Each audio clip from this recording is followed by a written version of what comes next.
Hi friends, welcome back to சாப்பிட பிடிக்கும் cooking channel. இப்போ நம்ம என்ன ரெசிபி செய்ய போகிறோம்னா முட்டை சாதம் தான் செய்ய போகிறோம். இது ரொம்ப ஈஸியான மெத்தட்லேயே செஞ்சிடலாம். இதை லஞ்ச் பாக்ஸ்லேயும் குழந்தைங்களுக்கு கொடுத்து விடலாம். கொஞ்சம் கூட மிச்சம் வைக்காமல் சாப்பிட்ருவாங்க. கூடவே இதுக்கு சைட் டிஷ்ஷாக எக் ஃப்ரையும் பண்ண போகிறோம். வாங்க இப்போ நம்ம செய்ய போகலாம். அப்படியே மறக்காமல் சாப்பிட பிடிக்கும் குக்கிங் சேனலை சப்ஸ்கிரைப் பண்ணிடுங்க. இப்போ ஒரு கடாயில் தேவையான அளவு எண்ணெய் ஊற்றிக்கலாம்.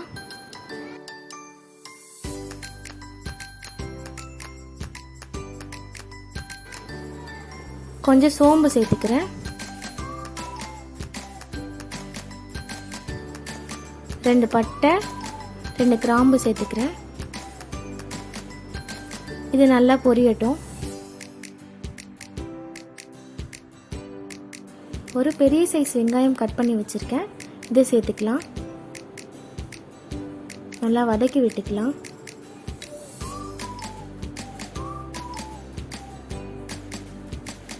இப்போ தேவையான அளவு உப்பு சேர்த்துக்கிறேன். 1/2 டீஸ்பூன் மஞ்சள் தூள் போட்டுக்கிறேன். நல்லா மிக்ஸ் பண்ணி விட்டுக்கலாம்.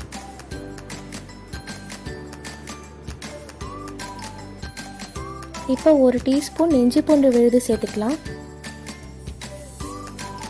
இப்போ வெங்காயம் நல்லா வதங்கினதும் ஒரு பெரிய சைஸ் தக்காளி கட் பண்ணி வச்சுருக்கேன். அதை போட்டுக்கிறேன். நல்லா வதக்கி விட்டுக்கலாம்.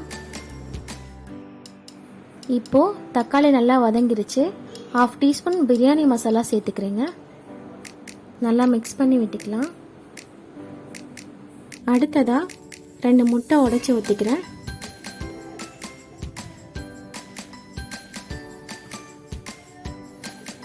இது 2 பேருக்கு செய்கிறனால நான் 2 முட்டை மட்டும் உடைச்சி ஊற்றிருக்கேங்க. ஆட்களுக்கு ஏற்ற மாதிரி நம்ம முட்டை குவான்டிட்டியை அதிகப்படுத்திக்கலாம். முட்டையை உடைச்சி ஊற்றுனதுமே நம்ம கலந்து விட்டுறக்கூடாது. அப்படி கலந்து விட்டுட்டா ரொம்ப குட்டி குட்டி பீசஸாக இருக்கும். கொஞ்சம் நேரம் கழித்து நம்ம அதை கலந்து விட்டோம்னாக்கா சாப்பிட்றதுக்கு நல்லா இருக்குங்க. இப்போது முட்டையோட இந்த மசாலா நல்லா மிக்ஸ் ஆகிடுச்சுங்க. நான் காரத்துக்கு மிளகாய்த்தூள் எதுவும் சேர்க்கலைங்க. அதுக்கு பதிலாக 1 டீஸ்பூன் மிளகுத்தூள் சேர்த்துக்கிறேன். அடுத்ததாக 1 கப் ரைஸ் சேர்த்துக்கிறேன். நல்லா மிக்ஸ் பண்ணி விட்டுக்கலாம். இப்போ நம்ம முட்டை சாதம் ரெடி ஆகிடுச்சுங்க. அடுத்ததாக எக் ஃப்ரைக்கு ரெடி பண்ணிக்கலாம் வாங்க.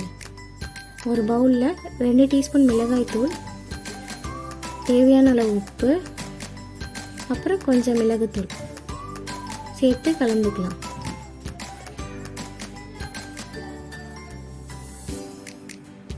அடுத்து ஒரு பேன் வச்சு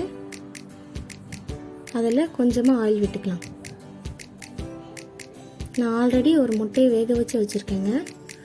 அதை பாதியாக கட் பண்ணி இந்த மசாலா கலந்து வச்சுருக்கோம் இல்லைங்களா, அதில் இந்த முட்டையை நல்லா பிரட்டி எடுத்து இந்த பேனில் வச்சிடலாம்.